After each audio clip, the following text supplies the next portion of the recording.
सर्वांना नमस्कार. जय जिजाऊ, जय भीम. जय भीम. आवाज येत नाही. जय भीम.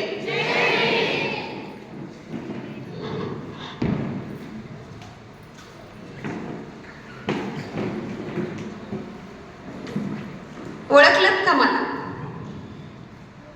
ओळखलं? कोण समोर उभी आहे तुमच्या? अहो मी रामी, आपली रामू. माझ्या साहेबांची रामू आणि आपल्या सर्वांची रमाई. ओळखलं ना आता तरी? ओळखलं ना वा? भगिनींनो ओळखलं का नाही? आवाजच येत नाही बघा तुमचा. ओळखलं का? ओळखलं ओळखलं. अहो पण काय मी म्हणा, माझ्या साहेबांना तुम्ही समधी लय म्हणजे लय ओळखता. ओळखता ना वा? माझ्या साहेबांना तुम्ही ओळखता. ओळखता ना वा? ओळखता ओळखता. माझा जन्म दाभोळजवळील वलन गावात झाला. माझी कहाणी तशी लय मोठी आहे बघा, लय मोठी आहे. माझा जन्म दाभोळजवळील वलन गावात झाला. माझ्या बाचं नाव म्हणजे माझ्या वडिलाचं नाव भिक्खूजी धोत्रे आणि माझ्या आईचं नाव रखमाबाई. माझ्या मोठ्या बहिणीचं लगीन झालं होतं. माझी धाकटी बहीण गौरा आणि माझा धाकटा भाऊ शंकर. तसं आताच्या परिस्थितीत पाहिला, आताच्या परिस्थितीत बघितलं तर कुटुंबामध्ये मीच मोठी की हाय ना वा? मीच मोठी, मीच मोठी. माझा बा माशाची टोपली वाहण्याचं काम करायचा, म्हणजे वजन वाहण्याचं काम करायचा. लय वजी व्हायचा. दिसाचा रात्र, रात्रीचा दिस करायचा बघा. लय काम करायचा. आणि माझी आई पडेल ती कामं करायची. पडेल ती कामं म्हणजे आम्हाला खाऊ पिऊ घालण्यासाठी सरपण आणायची, जळाण आणायची, भाकरी भाजायची आणि आम्हाला लेकरांना खाऊ घालायची. आणि बाला लई मदत बी करायची. बा वजन वाहण्याचं काम करायचा आणि वजन वाहत तुम्हाला तर माहिती आहे वजन वाहणं म्हणजे काय असतं. माहिती ना व तुम्हाला? माहिती आहे. वजन वाहत त्याच्या छातीत लय दुखायला लागलं बघा. आता कोणतं बी वजन वाहण्याचं काम म्हणलं तर छातीवर भार पडतोच की हो. जेवढा डोक्यावर भार तेवढा छातीवर भार पडतोच की. म्हणून त्याला काय झालं, लय छाती दुखण्याचा आजार जडला. अशातच अधूनमधून खोकला बी येईल. खोकला इतका लागला बाला, इतका लागला की अहो तो खोकत कधी कधी त्याच्या तोंडातून रगात बी यायला लागलं.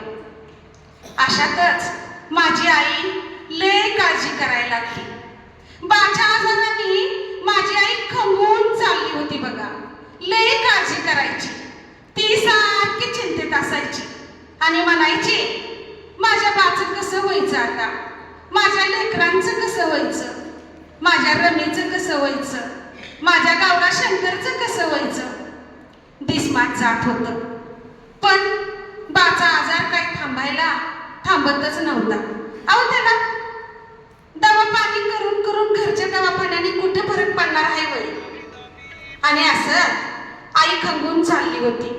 आई काळजी करत करत अहो बाच्या ऐवजी आईच आमची कधी आजारी पडली आम्हाला कळलंच नाही बघा. लय आजारी पडली आणि आई आजारी पडली आणि बासारखा लय खोकला तिला बी जडला. अहो तिचा खोकला असा व्हायचा, असा यायचा तिला.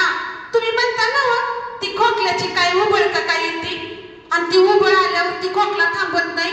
आणि तशीच बघा त्या माझ्या आईला बी खोकला यायचा. खोकला येते कधी कधी तिच्या बी तोंडातून रगात यायला लागलं. आईलाही टेन्शन घ्यायला लागली. शेजारच्या इटाबाई, शेजारच्या आयाबाया येऊन माझ्या आईला म्हणायच्या कशा, रखमाबाई अगं तू तर किती धडधाकट ग, आणि कशी ग तू अशी आजारी पडली, आणि काय एवढी काळजी करते. असं काही काळजी करू नको बया. अगं तुझी लेकरं किती चांगली, तुझा नवरा किती चांगला, आणि सगळं घरदार सांभाळायचं, आणि तू आजारी पडली. पण काय करता, आई लई आजारी पडली होती. आईला आता कळून चुकलं होतं की आपलं काही खरं नाही. आणि अशातच एक दिवस असा उजळला की आमच्यावरती काळाने घाला घातला. आई इतकी खोकायला लागली, इतकी खोकायला लागली. खोकता खोकता तिच्या तोंडातून रगात आलं, आणि ती अशी निश्चित होऊन पडली. लय लय लय आम्हाला टेन्शन यायला लागलं बघा. काय करायचं आता. आईचं इतकं खोकल्याची अवस्था, तिची जी अवस्था चालली ती बघवत नव्हती. पण आम्हाला काय कळतंय. अहो शेजारच्या आयाबाया यायच्या, तिला धीर द्यायच्या, आणि अधूनमधून तिला खायला बी आणायच्या. आणि अशात बरं का माझी, शंकराची, गौराची लय मजा व्हायची. खायला मिळायचं. कोणाला कळतंय आईचं आता काय अवस्था आहे, आईचं काय होणार आहे. पण एक दिवस असा आला की आमची आई अशी निश्चित पडली. आई निश्चित पडली. आईला काही कळत असं झालं बघा. आमच्या बाळाला बी काही कळना. आता काय करावं. बा सैरवैर झाला होता. बा इकडून तिकडे नुसता पळत होता. पण करणार काय. आणि आईच्या डोळ्यासमोर फक्त तिची लेकरं दिसत होती. पण आई काय बी करू शकत नव्हती. आई म्हणते कशी. आई म्हणते माझ्या रामाला बोलवा, माझ्या गौराला बोलवा, माझ्या शंकराला बोलवा. माझं आता काय खरं नाही. अशातच आईने माझ्या डोक्यावर हात ठेवला. पण कधी आईचा हात गळून पडला माहीतच नाही. अशातच आई मला सांगत होती, अगदी दबक्या आवाजात सांगत होती. तिला लय बोलायचं होतं, पण तिला बोलता येईना. शेवटच्या क्षणी ती मला म्हणते कशी, रमे तुला मी लय काय शिकवलंय बघ, ती लक्षात ठेव. रमे कामाला कोणत्या लाजायचं नाही. काम केल्याने कुठं मरत नाही. काम कर, आणि ज्या घरी तू लगीन होऊन जाशील ना तिथं नाव काढ बाया रमा, नाव काढ.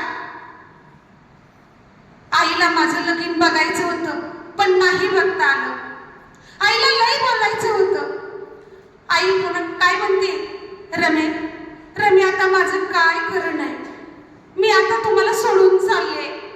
माझ्या गौराला सांभाळ रमे, माझ्या गौराला सांभाळ, माझ्या शंकराला सांभाळ. आणि अशातच कोणतीही बाई म्हटलं तर नवऱ्याचं प्रेम तर असणारच की हो. जाताना आई काय म्हणते, रमे तुझ्यावर ह्या 2 लेकरांची जबाबदारी टाकली आहे. पण रमे तुझ्या बाळाला नीट सांभाळ ग, तुझ्या बाळाला नीट सांभाळ. आई अशी बोलत आईचा हात खाली पडला. आणि आई क्षणात आम्हाला सोडून गेली हो. आई क्षणात आम्हाला सोडून गेली. आम्ही कुणाकडे बघायचं, किती रडायचं, किती ओक्साबोक्शी रडायचं. काय उपयोग नव्हता. काय उपयोग नव्हता.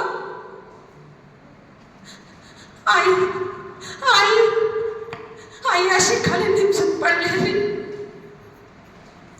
त्या क्षणी मेलेल्या आईच्या छातीवर डोकं ठेवून रडावं का बापाच्या मांडीवर डोकं ठेवून रडावं, काय कळना. त्याच्यात आईचं सोपस्कार सगळं केलं. आई सोडून गेलेली होती. मला म्हणावंसं वाटतं बघा, कुणाची बी आई लहान लेकरांना सोडून जाऊ नये. कोणाची बी आई सोडून जाऊ नये. आईची माया ही आईची मायाच असते. आई तर गेली.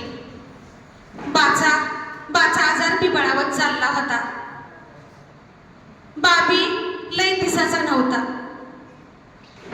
एक दिवशी शंकराला मी खाऊ घालत होते. शंकर म्हणतो कसा, ताये ताये आपली आई कुठं गेली ग? आपली आई कुठं सोडून गेली आपल्याला? आई केव्हा येणार आहे ग ताये?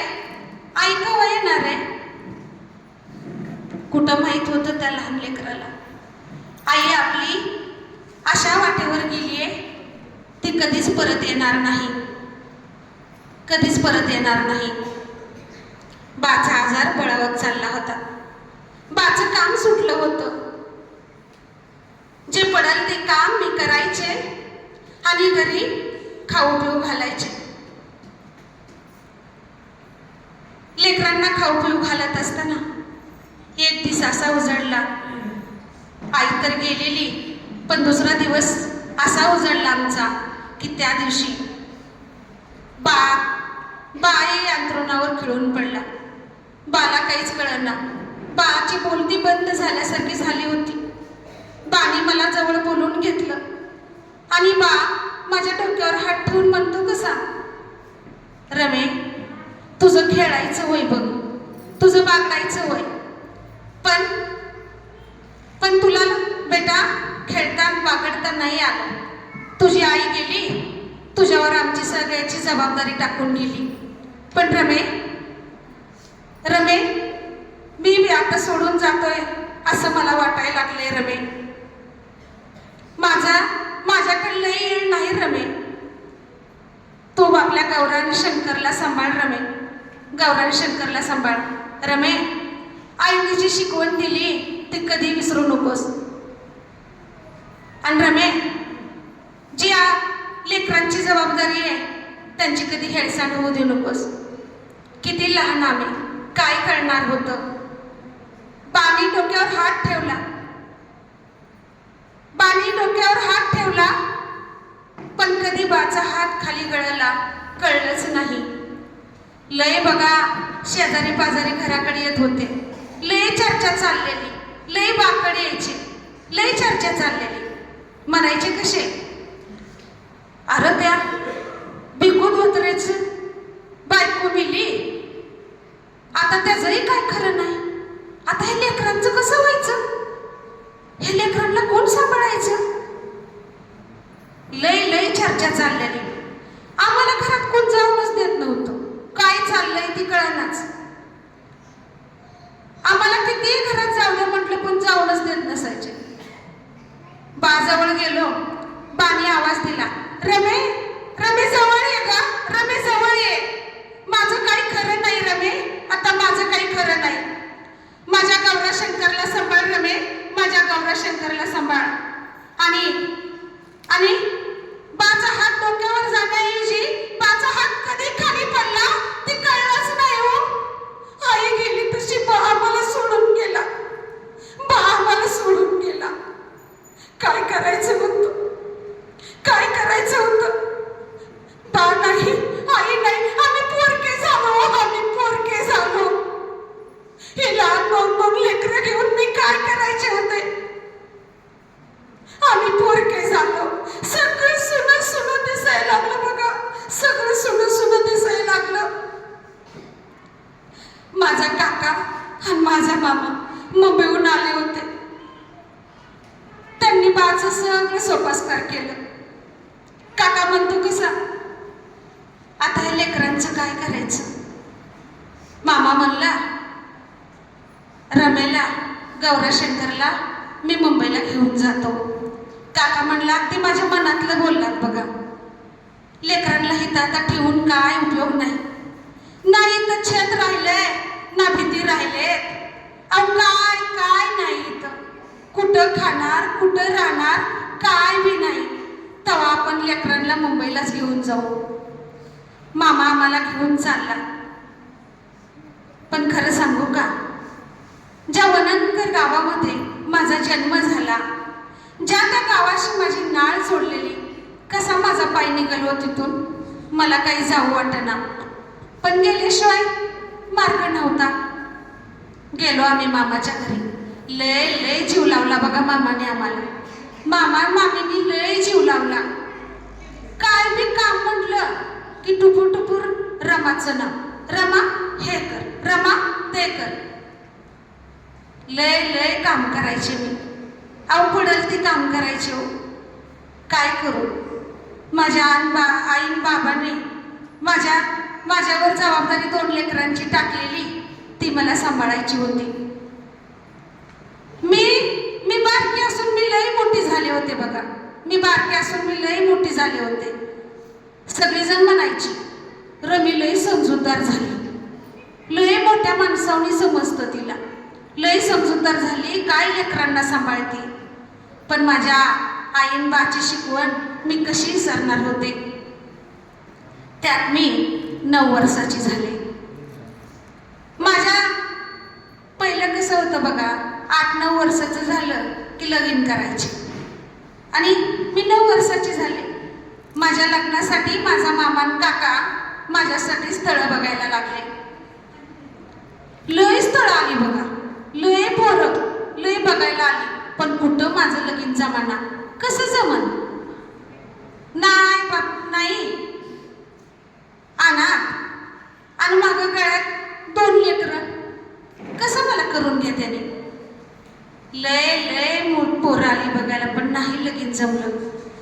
माझ्या मामाला माझ्या मामीला लय काळजी वाटायची, कसं व्हायचं या पोरीचं आता. पण रामजी बाबा एक दिवस आमच्या घरी आले. रामजी बाबाला कळलं असं त्या भिकोजी धोत्र्याची पोरगी आहे म्हणून, चांगली पोरगी आहे, बघावी आपल्या भीमासाठी. त्यांना कळलं असं म्हणून आमच्या घरी ती आलं. आणि येता येता आमच्या मामाला म्हणतात कसं, आमच्या पोराच्या शिक्षणात आडकाठी न घालणारी पोरगी आम्हाला पाहिजे. झालं, आले घरी आले, बोलत बसले. मामाने मला त्यांच्या समोर आणलं. मला रामजी बाबा विचारतात कसं, पोरी नाव काय तुझं? मी हळूच म्हणले रमा. रमा. आणि का कुणास ठाऊक बघा, लय लय रडू आलं मला, लय रडू आलं. माझ्या आई बाची मला लय आठवण आली, लय रडू आलं. रामजी बाबांनी काय बी विचारलं नाही. त्यांनी आणलेली खडी साखरेची पुडी माझ्या हातात ठेवली आणि रामजी बाबा उठून गेलं.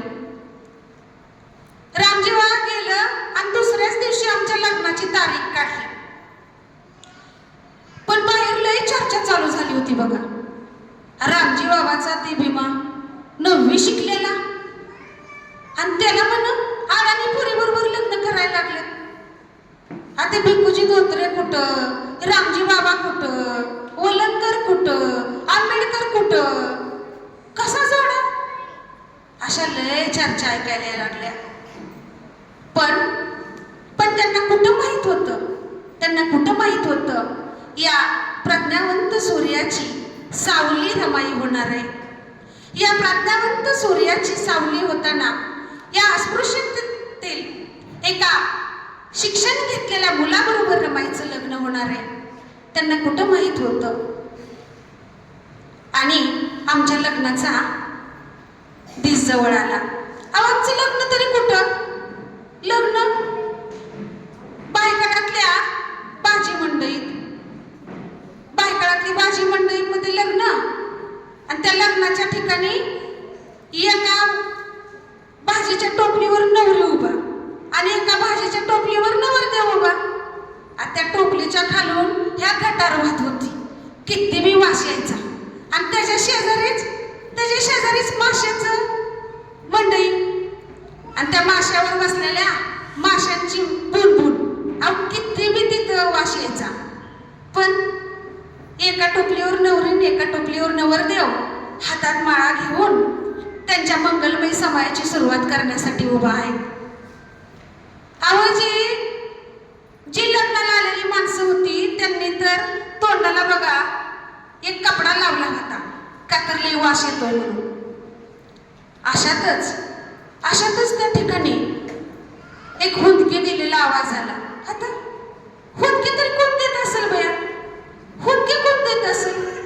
बघितलं तर नवरदेव हुंदके देतोय. आता नवरदेव का रडत असेल बाई? नवरदेवाला म्हणा त्याच्या आईची आठवण आली. बरोबर आहे किंवा नवरदेवाला आई नाही आणि नवरीला आई बाप नाही आणि अशी दोघं जण त्यांच्या नवीन संसाराची सुरुवात करायला निघाल्यात. येणारच की आठवण.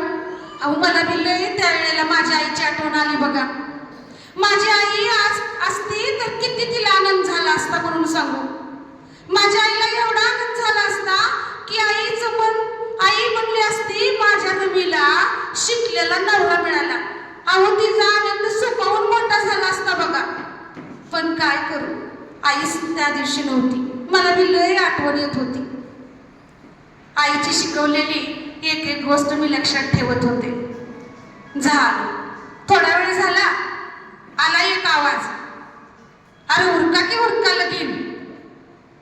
अरे भाजी मंडईमध्ये लगीन आहे काय दुसरीकडे होय? अरे बाजार भरण्याची वेळ झाली, तुम्ही उरकून घ्या की लगीन. झालं. आम्ही दोघांनी एकमेकाच्या गळ्यामध्ये माळा घातल्या आणि क्षणात बघा वलनकराची रमा आंबेडकर झाली. लय दिस आनंदाचा होता, लय दिस आनंदाचा होता. पण कुठं माहित होतं की पुढं काय होणार आहे, पुढं काय वाढून ठेवणार आहे, कुठं माहित होतं. पण लय बघा लय आनंद होत होता. अशातच चला घरी जायची वेळ झाली. नवरा नवरीची वरात काढली आणि घरी जायला निघालो. तेवढ्यात एक बाई कशी म्हणते, अगं बाई काय ग जोडा.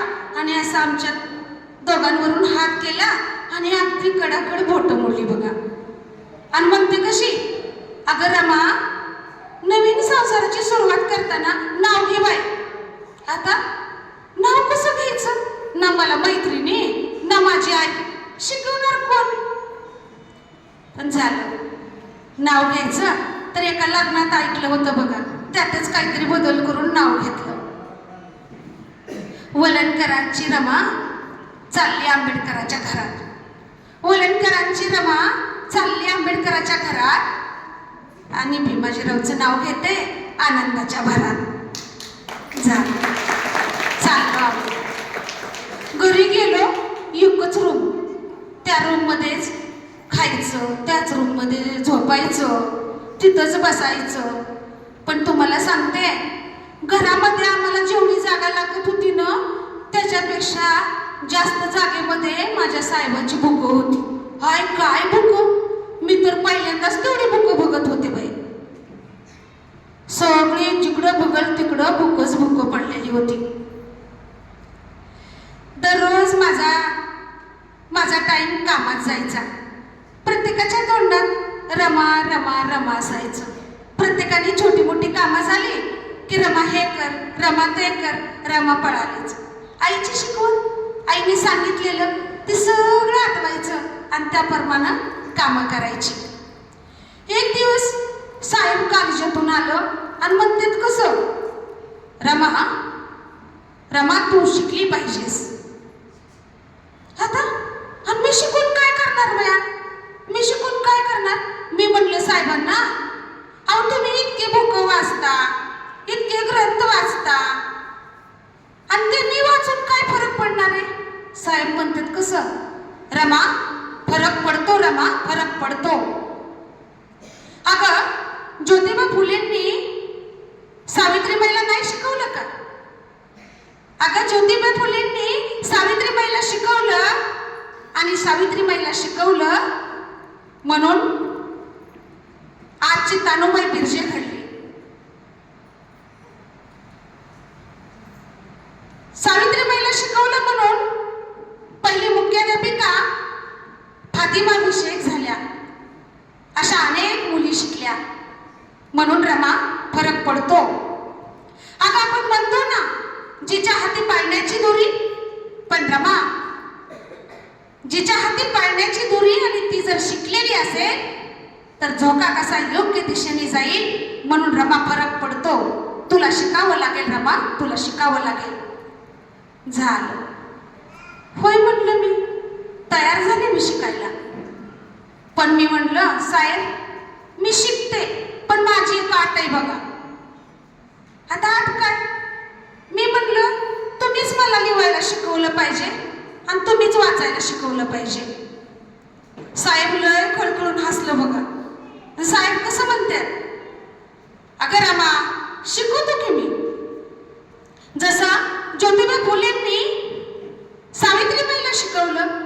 अगं ज्योतिबा फुलेंनी शेतात गेल्यानंतर काठीनं मातीमध्ये आई गिरवलं, तसं मी तुला शिकवतो. झालं. आमचं रोजची शाळा चालू झाली. रोज साहेबांनी कॉलेजात जायचं. कॉलेजातून आलं, माझं तोवर काम मी उरकून बसलेले असायचे आणि साहेबांनी मला शिकवायला चालू केलं. रोज लिहायला शिकवायला चालू केलं, वाचायला शिकायला चालू केलं. लय दिस लागलं बघा मला शिकायला, लय दिस लागलं.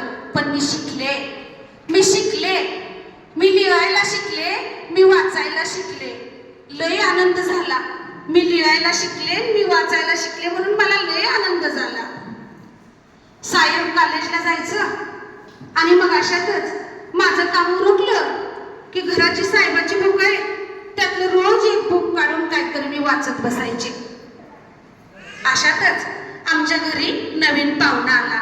मी आई झाले होते, मी आई झाले होते. मला बाळ झालं होतं. ते बाळ दुडदुड रांगत होतं. साहेब एकटीच म्हणलं, रमा आपल्या बाळाचं नाव काय ठेवायचं? मी म्हणलं काय ठेवायचं? आता लय जणांनी लय काय काय नाव सांगितलेत बघा साहेब. कोण म्हणतंय गोविंद ठेवा, कोण म्हणतंय काय ठेवा, लय वेगवेगळे नावं सांगितलेत. काय ठेवायचं? साहेब म्हणतात कसं, रमा आपल्या बाळाचं नाव यशवंत ठेवायचं, यशवंत. मी म्हटलं साहेब यशवंतच का बरं? आता मला काय माहिती यशवंत का ठेवायचं ते.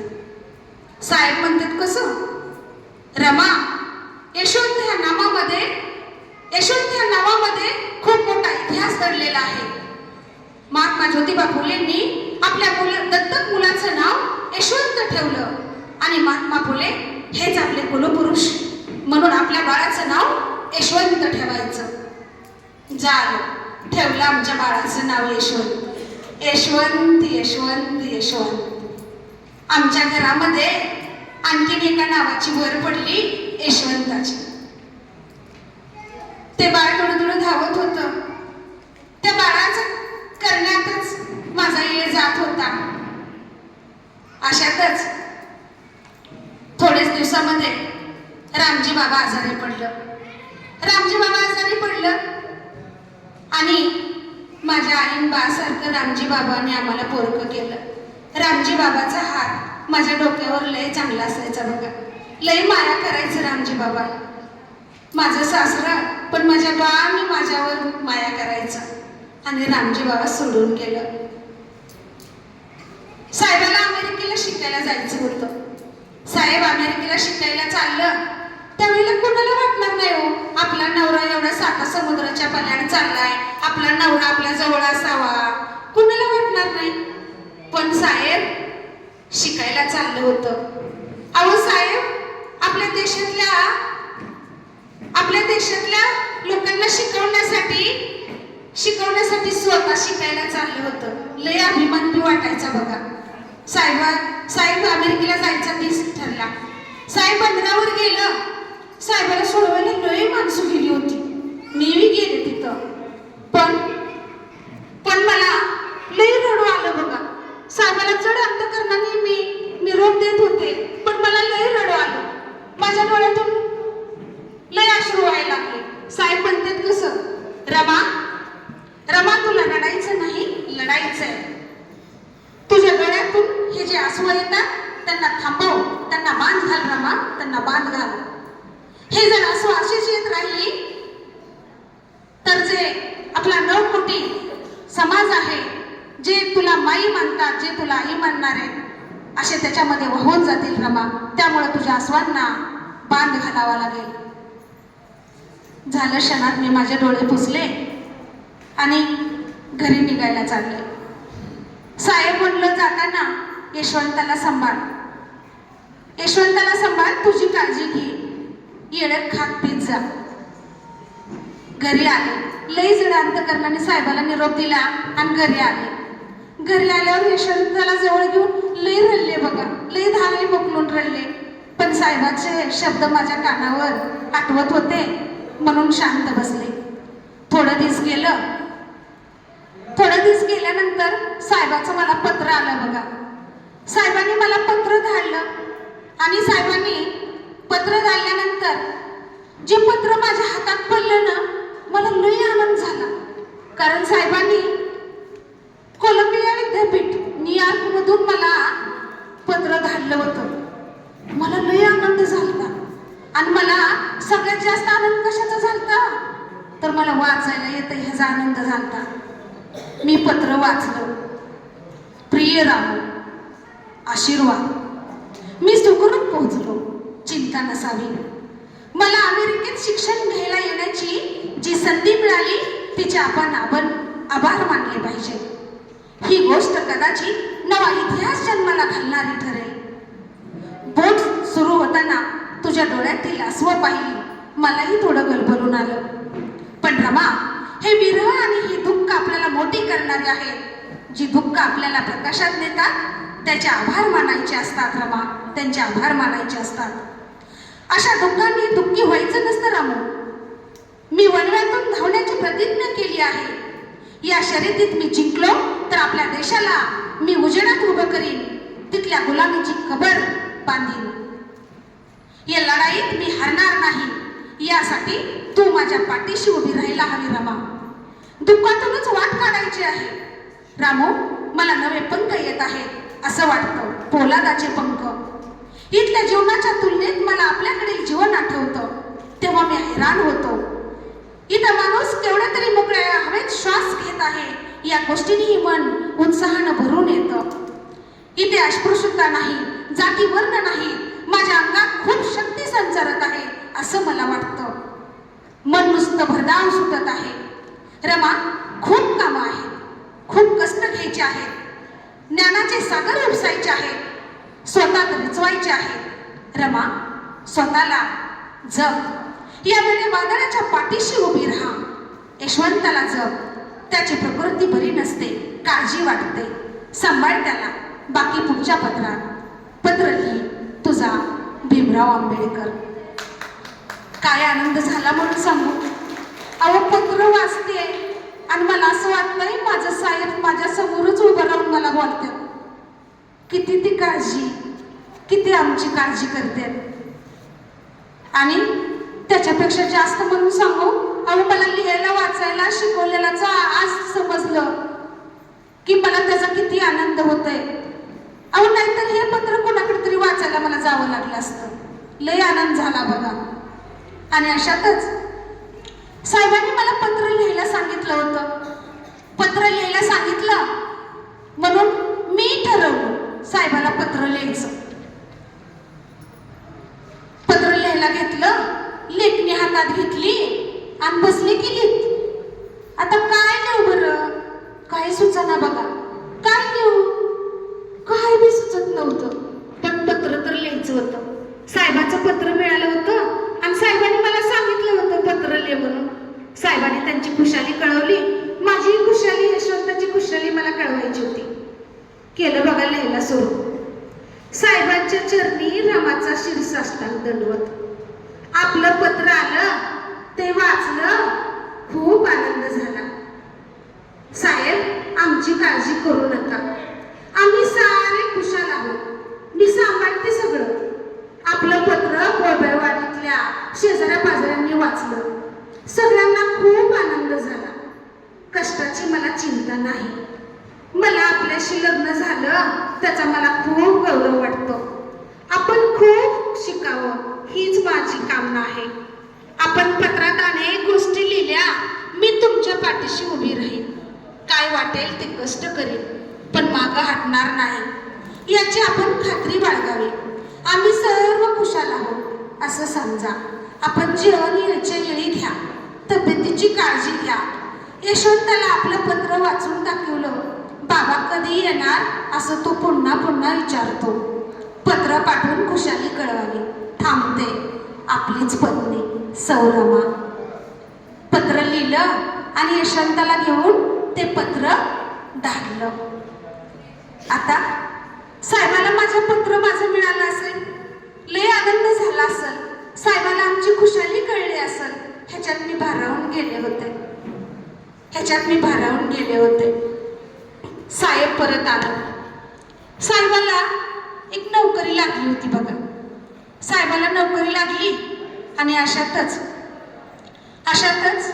मी दुसऱ्या बाळाला जन्म दिला. त्याचं नाव रमेश. पण काय करणार, रमेश जन्मताच लय किरमिडा होता बघा. अगदी त्याचं पोट पाठीला चिटकलेलं. काय करेल, खायलाच काय नसायचं, दूध घरात पाजायला नसायचं. आणि मी त्याला दूध पाजीन म्हणलं तर मला काय खायला नसायचं. लय उपासमार होत होती बघा. काय करावं, उपासमारी जीवन कसं जगावं हेच कळत नव्हतं. अशातच एक दिस काळाने घाला घातला. जसा माझी माय माझा बा सोडून गेला, आमचं रामजी बाबा सोडून गेलं, तसं एक दिस माझा पोटचा गोळा मला सोडून गेला. हो, माझा रमेश मला सोडून गेला. पण मी साहेबाला नाही माझं दुःख सांगितलं. अहो, माझं दुःख पिच्याच सोडत नव्हतं तर मी कवर सांगणार होते. साहेबाला माझं दुःख नाही कळू दिलं. मला वाटायचं साहेबाला जर मी माझं दुःख सांगत बसू तर साहेबाचं शिक्षण थांबन. साहेबाच्या शिक्षणात मला आडकाठी नव्हती बघा घालायची. माझ्या पोटचा गोळा केला पण तसंच मी मला सावरलं. अहो, दुःखाचा डोंगर तरी किती यावा काय सांगायचं, किती सांगायचं. त्याच्यातच माझं दुसरं बाळ, माझी इंदू लय गोड दिसायची बघा. लय गोरीपान दिपटू साहेबावणी दिसायची. पण तिलाही असाच आजार. अहो, खायला प्यायलाच नाही तर ती आजार कसा बरा होईल. अहो, चांगलं दवापाणीच नाही, घरच्या दवापाण्याने किती बरे होणार. अशातच माझी इंदू बी मला सोडून गेली बघा. माझा रमेश गेला, माझी इंदू गेली. तिसऱ्यांदा माझा गंगाधरला तर सेम इंदू सारखी आणि रमेश सारखी परिस्थिती. फक्त खाण्यापिण्या वाचून माझी लेकरांची हेळसांड झाली. आणि माझा काही क्षणात माझा सोडून गेला. साहेबांना मुंबईत प्राध्यापकाची नोकरी लागलेली. त्यावेळेला साहेबाला 450 रुपये पगार होता. पण साहेब घरी मला घर खर्चाला किती पैसे द्यायचे, फक्त 100 रुपये. आता मला सांगा, 100 रुपयात मी घर खर्च कसा भागवायचा. आता तुम्ही सांगा, नवऱ्याला 450 रुपये पगार आणि घर खर्चाला फक्त 100 रुपयाचं. मला लई राग यायचा, चिडचिड बी व्हायची बघा. मी साहेबाला लई म्हणायचे, बस झालं की आता तुम्ही 100 रुपयेच मला देताय, 450 पगार आहे. पण साहेब म्हणायचे कसं, रमो, अगं माझं पुढचं शिक्षण घेण्यासाठी मला लंडनला जायचंय आणि त्यासाठी मला एक पैका जमा करायचा आहे. आणि म्हणून त्या 450 रुपयातल्या 100 रुपयातच मी घर खर्च भागवायचा. अहो, महिन्याचं राशन किती आणायचं, कपडा लत्ता कसा असावा, घरात काय नको काय हवं कसं आणायचं, त्याच्यातच सगळं भागवायचं. अहो, भागवायचं कसं, ही एक उदाहरण जर दिलं तुम्हाला तर महिन्याला फक्त 2 काड्या पेट्याच मी उडवायचे बघा. 2 काड्या पेट्यावर भागवायचे. म्हणजे बघा मी 100 रुपयात कशी भागवत असं. लई राग यायचा. अशातच मला राजरतन झाला. राजरतन बी लय गोड दिसायचा. दिट्ट साहेबावणी. साहेब त्याला आलं की खेळवायचं, त्याला मांडीवर घ्यायचं. साहेबाला वाटायचं माझ्या यशवंतांनी, माझ्या राजरत्नांनी लय शिकावं, लय मोठं व्हावं. आणि अशातच साहेबांचा लंडनला जायचा दिस उजळला. साहेब लंडनला राहिलेलं शिक्षण पूर्ण करण्यासाठी जाणार होतं. साहेब लंडनला शिक्षण घेण्यासाठी चाललं. साहेबाला सोडवायला जसं अमेरिकेला जाताना लय लोक, लय माणसं होती, तशी ह्या वेळेला बी लय माणसं सोडवायला होती बघा. मी बी सोडवायला गेले, पण त्यावेळेला मी जड अंतकरणाने माघारी आले. साहेबाला सोडवलं. साहेब लंडनला बॅरिस्टर व्हायला गेलं होतं. साहेब लंडनहून शिकून आलं. साहेब ज्या दिवशी लंडनहून शिकून आलं ना, त्या दिवशी तर सगळ्याला लय आनंद झाला होता. अहो तो आनंद काय म्हणून सांगू. अहो माझा महाप्रज्ञावंत सूर्य जो अंधारातून उजेडात नेण्यासाठी शिक्षण घेऊन येत होता, त्या माझ्या प्रज्ञावंत त्या सूर्याची मी पत्नी, म्हणजे त्या सूर्याची सावलीच घेऊ. आणि मग लय आनंद झालेला. साहेबाच्या स्वागताला लय लोक जमलेली. साहेबाच्या स्वागताला मला बी लय जाऊ वाटायचं. अहो पण 18 विश्व दारिद्र्य म्हटल्यासारखं माझ्याकडं साडी चांगली नाही, लुगडं चांगलं नाही, कसं जायचं बरं मी. मग मला आठवलं, अहो शाहू महाराजांनी माझ्या साहेबाचा लय मोठा सन्मान केला होता बघा, आणि तिथं जरीचा फेटा दिला होता. पळत पळत गेले आणि फेटीतून ती फेटा काढला. नेसली की ती फेटा, पण अहो लुगडं ती लुगडं, फेटा ती फेटा. फेटा नेसल्यावर जसं ते माशावाले टोपलीवाले असतात का गुडघ्यापर्यंतच, तसंच मी दिसायला लागले की अहो, तसाच माझा फेटा. पण लय पळत गेले, लय गर्दी. त्या गर्दीतून मध्ये जायचा लय प्रयत्न केला, पण मला काही साहेबापर्यंत पोहोचताच येत नव्हतं. मी लांबूनच म्हणायचे, साहेब साहेब साहेब. अहो माझा प्रज्ञावंत महापंडित माझा शिकून आला होता. इतकी स्वागताला इतकी माणसं होती, पण साहेब त्या माणसामध्ये कुणाला हुडकीत होतं, कुणाला शोधत होतं माहिती का? त्यांच्या रामूला शोधत होतं. ती सगळीकडे बघत होतं, रामूला शोधत होतं. आलं मी साहेब साहेब म्हणलं. साहेब आलं पळत माझ्याकडे. साहेब म्हटलं, रामू ही काय अवस्था केली? अगं तुला चांगलं लुगडं नाही का? मी म्हटलं, साहेब नाही, जरा 2 ठिगळाचं होतं. मग तुम्ही एवढं महान पंडित, एवढं शिकून आलेलं असा, तुमच्या स्वागताला इतकी लोक, मला बी स्वागताला यायचं होतं, आणि मी कसं तसले 2 ठिगळाचं लुगडं घालून येऊ, म्हणून मी आले असा फेटा घालून. अरे पण तुला तर पैसे पाठवून दिले होते, मिळाले नाहीत का? होय साहेब मिळाले. चला घरी सांगते. ही तर सगळं बोलायचं का? नेलं घरी साहेबांना आणि पळत पळत आत गेले बघा. आणि पेटीतून काय आणलं असेल मी? 2 धोतराच्या जोड्या आणल्या. माझं महान पंडित शिकून आलेलं होतं ना, म्हणून मी त्यांच्यासाठी धोतराच्या जोड्या घेतल्या होत्या. मला लुगडं नाही घेतलं. अहो माझे महान पंडित, माझं साहेब, माझा सूर्य, त्यांना धोतराची जोडी किती चांगली दिसल. मला काय करायचंय लुगडीला? साहेबांना काय म्हणावं काही सुचना. आणि अशातच माझा आजार परत, माझ्या राजरत्नच्या वेळेला मला TB सांगितला होता. माझा बी आजार लय बळावत होता बघा, लय खोकला येत होता. पण साहेबांना वाटायचं, साहेब म्हणायचे, रामू अगं तू तुझी काळजी घेत जा, तुझा रोजची रोज आजार बळवतोय, लय खोकला येतोय. साहेबांनी लय प्रयत्न केलं बघा, लय वेगळ्या डॉक्टरला बोलवलं, लय डॉक्टरकडे नेलं. सगळ्याला कसं म्हणायचं, रामू नीट झाली पाहिजे. पण डॉक्टर म्हणायचे लय येळ निघून गेलाय आता, खाल्लं पिल्लेलं नसल्यामुळं लय अशक्तपणा आलाय, आणि त्यात हे आजार त्या अशक्तपणामुळे लय बळावतोय.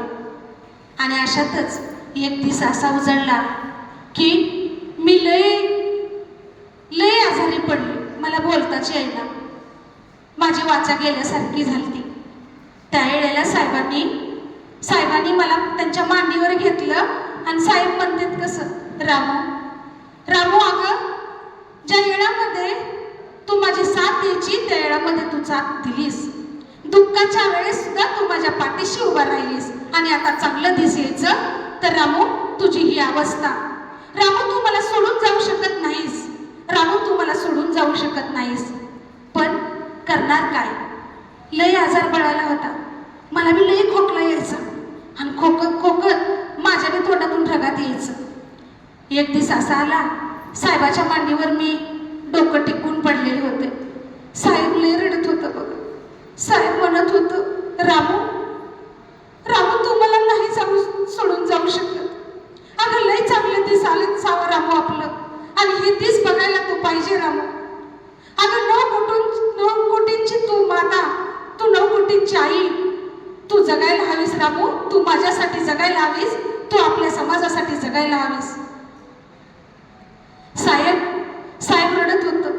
अहो महाप्रज्ञावंत, महामानव, महान पंडित रडताना मी बघत होते व रडताना मी बघत होते. पण माझ्या तोंडातून शब्द फुटत नव्हता.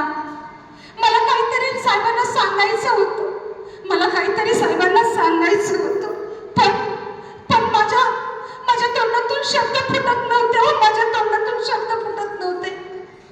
मी साहेबांना रडताना नाही बघू शकत. मला हे सांगायचं होतं. मला साहेबांना सांगायचं होतं की रामच्या बाबाचं स्वप्न जे आहे ते तुम्हाला साकार करायचं आहे. तुम्ही रडायचं नाही. अहो ज्या रामूला तुम्ही सांगितलं रामू रडायचं नाही लढायचं, हा माझा प्रज्ञावंत रडताना मला बघवत नव्हतं, मला बघवत नव्हतं. माझी शेवटची घटका मी मोजत होते. मला लय मोठ्याने साहेब म्हणावं वाटत होतं बघा. लय मोठ्याने साहेब म्हणावं वाटत होतं. पण माझ्या तोंडातून शब्द फुटत नव्हता. आणि अशातच शेवटचा शब्द फुटला, साहेब साहेब.